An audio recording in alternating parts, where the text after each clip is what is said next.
Hello students, welcome to my YouTube channel geography guru. आज हम पढ़ने और समझने वाले हैं क्लास 9, 10th, 11th, 12th की ईएमसी वर्कशीट नंबर 12 यानी कि 12 को। ईएमसी की वर्कशीट काफ़ी आसान होती है। आज की वर्कशीट भी काफ़ी आसान है लेकिन बहुत इंपॉर्टेंट होती है। अभी शायद स्कूल लेवल पे आप नहीं समझ पा रहे होंगे, लेकिन जब आप स्कूल लेवल के बाद बाहर निकलोगे तो आपको पता चलेगा कि जो एकेडमिक पार्ट्स है जिसके ऊपर आप फोकस कर रहे हो उससे कहीं ज़्यादा ये सोशल स्किल्स होती है। यानी हमारी पर्सनैलिटी कैसी है, हम अपने एकेडमिक में जो भी सीखा उसको कैसे इम्प्लीमेंट करेंगे लाइफ में, कैसे हम आगे बढ़ेंगे, उसमें जो कुछ हम ईएमसी की वर्कशीट में सीख रहे हैं वो बहुत दूर तक आपको आगे लेकर के जाएगा। आज की जो हमारी वर्कशीट है जिसमें हम सहयोग को समझने की कोशिश करेंगे, कोलैबोरेशन को समझने की कोशिश करेंगे, यानी कि टीम वर्क की बात करने वाले हैं कि टीम वर्क कैसे मददगार होता है जब हमें आगे, बहुत आगे, सबसे आगे जाना होता है। तो चलिए हम शुरुआत करते हैं आज की वर्कशीट की।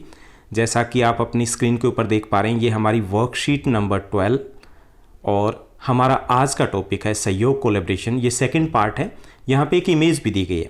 इमेज में दिखाया गया है कि कैसे ब्लॉक को जोड़ करके हम एक स्ट्रॉन्ग ब्लॉक बना सकते हैं। आपने दिल्ली में बहुत से फ्लाईओवर देखे होंगे, वो इसी तरीके से बने हुए हैं। तो ऐसे ही हम जब एक दूसरे को सहयोग करते हैं तो हम बहुत स्ट्रॉन्ग बनते हैं। और जैसा आपने पढ़ा भी है, कई बार मुहावरे में पढ़ा है कि 1 और 1 11 होते हैं, तो वही सहयोग है, वही कोलैबोरेशन है। और वही सिर्फ कोलैबोरेशन में ये नहीं होता कि हमें एक को फ़ायदा होता है। जब हम कोलैबोरेट करते हैं, एक दूसरे के साथ मिलकर के काम करते हैं, तो हम सभी आगे बढ़ते हैं। जैसा आप क्लासरूम में आप देखते होंगे कि अगर एक स्टूडेंट किसी दूसरे स्टूडेंट को कुछ बता रहा है, शेयर कर रहा है अपने नॉलेज को, तो किसको बेनिफिट हो रहा है? दोनों को हो रहा है ऑब्वियसली। लेकिन कई बार ये होता है कि हाँ, मुझे आता है और मैं क्यों शेयर करूं।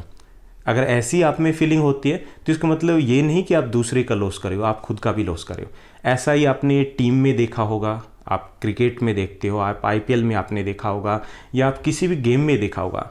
जब हम सहयोग करते हैं तो जितना फ़ायदा दूसरे को होता है उतना ही फ़ायदा हमें भी होता है। तो आज हम एक एक्टिविटी करेंगे जिसके द्वारा समझेंगे कि कैसे हम सहयोग के द्वारा आगे बढ़ सकते हैं और कैसे हमारे जो लाइफ में, जरूरी नहीं कि हम आगे बढ़ना है, प्रोफेशनल लाइफ की बात करनी है, जो छोटी छोटी चीज़ें होती है उनमें भी सहयोग की ज़रूरत होती है और काम करना बेहद आसान हो जाता है। यहाँ देखिए एक एक्टिविटी दी गई है, इसको हम समझते हैं। यहाँ पे पहला जो स्टेप रहेगा, आपको क्या करना है, अपने परिवार के मेंबर की 2 टीम बनानी है। ओके, आपको 2 टीम बनानी है और दोनों टीम के सदस्य है वो एक एक कागज़ लेकर के एक प्लेन बनाएंगे, जो आप क्लासरूम में काफ़ी बनाए होंगे, उड़ाए होंगे। और एक ऐसा ही प्लेन जो दिखने में खूबसूरत हो और ज़्यादा दूरी तय करता हो, यानी कि हमें ये नहीं कि सिर्फ बनाना है, बेहद अच्छा बनाना है। अब कंडीशन अप्लाई है इस पर। कंडीशन अप्लाई क्या है कि अब दोनों टीम के सदस्य प्लेन बनाने के लिए अपने सिर्फ एक हाथ का ही प्रयोग करेंगे, दूसरे हाथ को दोनों अपनी पीठ से सटा कर रखेंगे, यानी कि यहाँ पे कंडीशन अप्लाई है, ट्विस्ट है। अब आपको 4th स्टेप में क्या करना है कि प्लेन बन जाने के बाद टीम का कोई अन्य सदस्य उसमें रंग भरेगा, यानी कि जिसने बनाया वो नहीं बल्कि दूसरा उसके साथ कोलैबोरेट करेगा, उसके साथ कोऑपरेट करेगा और वो रंग भरेगा। और प्लेन बनाने वाला रंग भरने में या उसे सजाने में कोई भी हेल्प नहीं करेगा। अब 5वां स्टेप होगा कि प्लेन बन गया, बनाने के बाद एक एक करके सदस्य हैं वो उसको उड़ाएंगे। यानी यहाँ पर हमने क्या देखा कि हमने जो कार्य किया वो मिलजुल के कार्य किया। हमने ये भी देखा कि अगर एक हाथ को हम यूज़ करें तो हमें काफ़ी सारी प्रॉब्लम्स आती है, यानी कि दोनों हाथ भी ये कोलैबोरेशन का एग्जांपल है। जब दोनों हाथ हैं, साथ मिलते हैं तो हमारे पास बेटर रिजल्ट आते हैं। ऐसे ही हमने टीम वर्क में अगर मिल करके कोई काम करते हैं तो शायद काम करना बेहद आसान हो जाता है। आसान ही नहीं, मज़ेदार भी हो जाता है। तो ये एक्टिविटी है जो आपको करके देखनी है। यहाँ पे सहयोग की पहचान करनी है हमें, कि सहयोग की पहचान की हम आसपास बहुत सारी वस्तुएं दिखती हैं हमें, बहुत सारे लोगों के प्रयास से बनी होती है जो हम तक तब जाकर के पहुँच पाती है। क्या ये आपसी सहयोग के बिना संभव है? बिल्कुल भी नहीं। आप अपने घर में देखिए, कोई भी आप जो ऑब्जेक्ट्स आपको दिखाई दे रहा है, अपने रूम में दिखाई दे रहा है, या खाने पीने की चीज़ें हैं, या आपने जो कपड़े पहन रखे हैं, क्या ये आसानी से पहुँचे आप तक? नहीं। यहाँ पर किसान है, उसने खेती की होगी, लेकिन खेती करने से पहले ही प्रोसेस शुरू हो गई कि उससे पहले भी कृषि की गई है, तभी वो बीज तैयार हुआ है, बीज की पैकिंग हुई है, पैकिंग होने के बाद उसकी मार्केटिंग हुई है, मार्केटिंग के बाद ट्रांसपोर्टेशन हुआ है, ट्रांसपोर्टेशन के बाद वो किसान तक पहुंचा है। अब किसान ने वहाँ मेहनत की है तो वहाँ पर उसने ट्रैक्टर वगैरह का प्रयोग किया होगा बुआई के लिए। अब ट्रैक्टर कहाँ से आया, उसकी भी एक लंबी प्रोसेस है। अब उसने बुआई तो कर दी, बुआई के साथ साथ उसे पेस्टिसाइड की ज़रूरत पड़ी, उसे रासायनिक खादों की ज़रूरत पड़ी, वो भी कई सारे लोगों के सहयोग से आया। और सिंचाई की ज़रूरत पड़ी तो सिंचाई में जो नहरें निकाली गई है, डैम बनाया गया, हज़ारों लोग लगे हुए हैं। उसके बाद किसान ने मेहनत की है और उस मेहनत में वो नहीं, उसका पूरा परिवार लगा रहा है। और उस मेहनत के बाद उस जो कपास तैयार हुई है, उस कपास को मार्केट तक पहुंचाया गया है ट्रांसपोर्ट के माध्यम से, वहाँ पर परचेजिंग हुई है, उसके बाद फैक्ट्री तक गया, वहाँ पे हज़ारों मज़दूरों ने काम किया है, उसे धागा बनाया है, धागा बनने के बाद उसे आपका कपड़ा बना है, कपड़े के बाद शर्ट बनी है। अब शर्ट भी ऐसे नहीं पहुंची। तो ये देखिए कि कोई भी चीज़ हमारे तक पहुंचती है उसमें हज़ारों लोग लगे होते हैं, कुछ प्रत्यक्ष तौर पर, कुछ अप्रत्यक्ष तौर पर। तो ये सहयोग से हम आसपास कितनी भी चीज़ें देख सकते हैं। आप अपने बाहर जो मार्केट में निकलोगे तो आप शॉप पे देखना, रेडी वाले के पास देखना, जो फ्रूट वाला है, आपको लग रहा है कि यहाँ पे बिल्कुल सिंपल सा एक व्यक्ति काम कर रहा है, लेकिन जो फ्रूट पहुँचे, कैसे उस तक पहुँचे, कौन सी मंडी से पहुँचे, मंडी तक कैसे पहुँचे, तो एक लंबी टीम वर्क होता है, एक चेन बनी होती है। और ये जब जितनी बेटर होता है हमारा सहयोग, उतने ही रिजल्ट बेटर रहते हैं। यहाँ पे हम थोड़ा और आगे समझने की कोशिश करते हैं। यहाँ आपको दिया गया, जैसे कि उदाहरण के लिए स्कूल यूनिफॉर्म दी गई है, ओके। तो अब इसको हमें वस्तु का नाम, उसको तैयार करने वाले की प्रतिभागिता है, वो हमें लिखनी है कि किस किस ने सहयोग किया। जैसे पहला स्कूल यूनिफॉर्म है, तो इन्हें फैक्ट्री में कौन डिज़ाइन करता है, तो इसमें डिज़ाइनर होते हैं, स्पेशलाइज्ड पर्सन होते हैं, वो इन्हें डिज़ाइन करते हैं। यानी कि जो नहीं कि सिंपल तरीके से हो, लेकिन जो सिंपल यूनिफॉर्म दिख रही है उसकी भी डिजाइनिंग में कई सारे व्यक्ति लगे होते हैं और उनमें से किसी एक व्यक्ति का डिज़ाइन है वो सिलेक्ट होता है। फिर उसके बाद कटिंग करता है, तो यहाँ पे क्या आएगा, यहाँ पे डिज़ाइनर आएंगे, जो स्पेशलाइज्ड डिज़ाइनर है वो इसके ऊपर कार्य करते हैं। उसके बाद यहाँ पे दिया कटिंग कौन करता है, तो इसमें कई सारे टेलर लगे होते हैं जो इनकी कटिंग करते हैं, एक साथ कटिंग करते हैं, एक जैसे माप की कटिंग करते हैं। जैसे आप जाते हो तो 20 बच्चों के लिए 26, 28, 32, 40, 42 ऐसे साइज़ मिलते हैं, तो वो एक साइज़ की सैकड़ों हज़ारों में शर्ट की कटिंग्स होती है। उसके बाद अलग से होते हैं जो उनके बटन जिप है वो लगाते हैं, लेकिन ये बटन जिप लगाएंगे कब, जब ये बनी होगी, तो ये अलग से एक प्रोसेस होगी। फिर उसके बाद अलग से काफ़ी सारे लोग लगे होंगे जो प्रेस करेंगे और फिर उसके बाद उनकी पैकिंग करते हैं, उनकी नंबरिंग भी करनी होती है कि ये किस साइज़ की है, ओके। तो यहाँ पर देखा कि कई सारे लोग हैं इस प्रोसेस में लगे हुए हैं, लेकिन यहाँ पर हमने सिर्फ मोटे तौर पे बात की है, हमने उससे पहले का तो सोचा ही नहीं कि ये जो फैक्ट्री में शर्ट डिज़ाइन हो रही है उससे पहले कपड़ा बना है, कपड़े से पहले धागा बना, जो अभी पहले एग्जाम्पल लिया था। तो बहुत सारे लोग हैं वो लगे होते हैं, तब जा करके हमारे पास ये शर्ट पहुंची है। अब यहाँ पर एक जो क्वेश्चन दिया गया कि इस प्रक्रिया में ये डिजाइन आदि के बारे में मतभेद होता है तो कैसे सुलझाते हैं। दो शब्द होते हैं, एक होता है मतभेद, एक होता है मनभेद। मतभेद का मतलब होता है कि हमारी राय दूसरे से नहीं मिलती, जस्ट सिंपल। आप क्लासरूम में बैठते हो तो मतभेद हो जाता है कई बार। तो मतभेद का मतलब ये नहीं कि मनभेद हो रहा है, मनभेद का मतलब होता है मनमुटाव होना, यानी कि हम आपस में मिल ही नहीं सकते, बातचीत ही नहीं कर सकते। हमेशा इन चीज़ों को जब आप अलग रखोगे ना कि मतभेद और मनभेद दोनों अलग अलग चीज़ें हैं, आप लाइफ में बहुत आगे जाओगे, बहुत खुश रहोगे। क्योंकि मतभेद किसी का भी हो सकता है। आप घर में जब बैठते हो, अगर घर में आप 5 मेंबर हो, खाने के लिए एक साथ बैठते हो, तो जब भी चर्चा होती होगी तो एक आध को डांट जरूर लगती होगी, छोटे वाले को लगती है ना। क्यों लगती है? क्योंकि हमारे मतभेद है। तो इन मतभेदों को एक्सेप्ट करना सीखिए कि ये उसका विचार है, उसका विचार है, क्यों है उसको फाइंड आउट कीजिए। तो अगर मतभेद होता भी है, रियल लाइफ में हो, यहाँ पे हम इसके द्वारा समझ रहे हैं कि मतभेद है वो ज़रूरी है और होता है, ज़रूरी है, होता है। हर किसी का पॉइंट ऑफ व्यू अलग अलग होता है, सोचने का तरीका अलग अलग होता है, क्योंकि वो अलग तरीके से नज़रिए को देख रहा है, ओके। तो मतभेद का मतलब ये नहीं कि वो गलत है।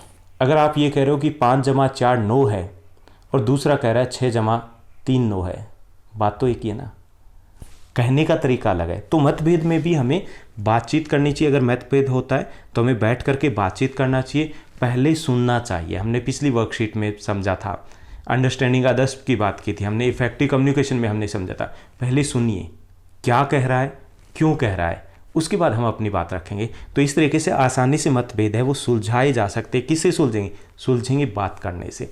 बात बिगड़ती है बात करने से और सुलझेगी बात करने से। कभी भी अगर मतभेद हो ऐसे ही ऑटोमेटिक सुलझने वाला नहीं होता, क्योंकि बात कब बिगड़ी? बात करने से। और अगर हम बात बिगड़ने के बाद बोलचाल बंद कर दें तो क्या होगा? सॉल्यूशन नहीं निकलने वाला। तो ऐसे कभी भी मतभेद हो तो पहली चीज़ अपनी लाइफ में सेट रखना कि ये मतभेद है, मनभेद नहीं है। इस जो वस्तु है, जो भी पॉइंट ऑफ व्यू है उसका अलग है और मेरा कहने का तरीका अलग है। तो ये हमारा दूसरा जो टास्क है, पहला हमें टास्क है जो प्रैक्टिकली घर पे करना है, दूसरा हमें इसके आसान से छोटे से आंसर देने हैं। अब हमने जो भी समझा उससे रिलेटेड कुछ और क्वेश्चंस दिए गए हैं, हालांकि बेहद आसान है, रिटर्न में देने की ज़रूरत नहीं है। जैसे एक दूसरे की क्षमता का इस्तेमाल करते हुए एक नई वस्तु कैसे बन जाती है। पहला जो क्वेश्चन दिया गया है कि जब हम एक दूसरे की क्षमता का इस्तेमाल करते हैं तो एक नई वस्तु बनना बेहद आसान होता है, क्योंकि हर किसी चीज़ में एक्सपर्ट होता है, और जब एक्सपर्ट होता है उसके लिए वो काम करना ज़्यादा आसान होता है, ज़्यादा मज़ेदार होता है, कम समय में वो कर पाता है।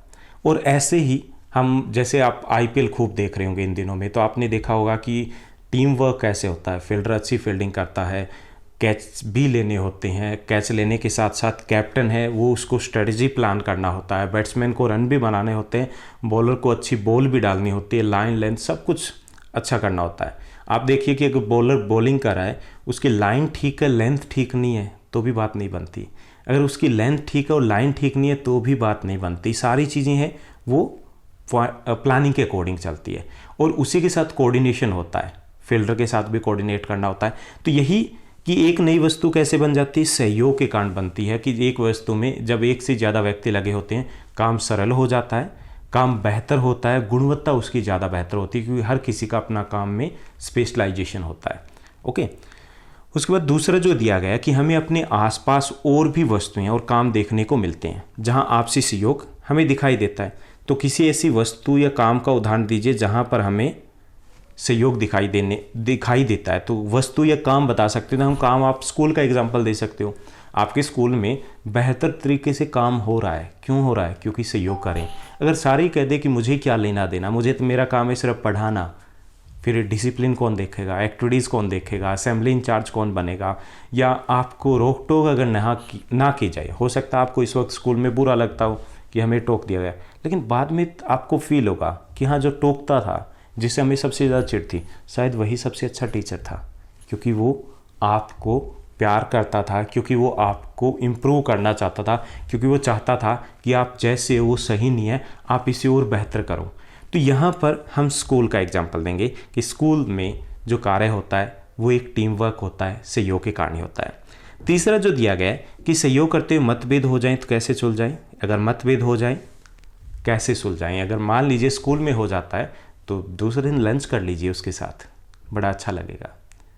चाय एक अच्छा तरीका होता है। चाय का मतलब ये नहीं होता चाय पीनी, लेकिन जब हम फ्रेंड्स के साथ बैठ करके बाहर चाय पीते हैं, बहुत सारी बातें हैं जो सॉल्व हो जाती है वहीं पर। ईद आती है, होली आती है, दिवाली आती है, बहुत सारे त्यौहार आते हैं। हमारा देश काफ़ी रंगीन है, त्यौहार आते हैं। किसी दिन निकल पड़िए उस व्यक्ति के, उस दोस्त के घर, मिल आइए और अपने मतभेद उसी वक्त सॉल्व हो जाते हैं। तो बैठ करके ही सॉल्व हो सकते हैं। ओके, बैठ करके ज़बरदस्ती, फ्रेंड्स होते हैं, मतभेद हैं वहाँ पर। पहली चीज़ जो हमें समझनी है, मनभेद नहीं है, और मतभेद को मतभेद की तरह ही रहना है और उसको हमें सुलझाना है। तो कोशिश कीजिए कि जब भी कोई फेस्टिवल आए, आप अपने फ्रेंड्स हैं उनके घर जाइए, उनसे मिलिए। छोटा या बड़ा कोई नहीं होता कि आपने पहले कहा तो आप छोटे हो गए, ऐसा कुछ नहीं होता। फ्रेंड्स के घर जाइए, ज़बरदस्ती उसके साथ खाना खाइए, फ्रेंड आपका। ओके, तो मतभेद कैसे सुलझाए जाते हैं, यहाँ पर हम सिंपल सा लिखेंगे कि आपसी बातचीत के द्वारा मतभेदों को सुलझाया जा सकता है, क्योंकि मतभेद होते हैं जब बातचीत हो रही थी, और सुलझेंगे तभी जब बातचीत होगी।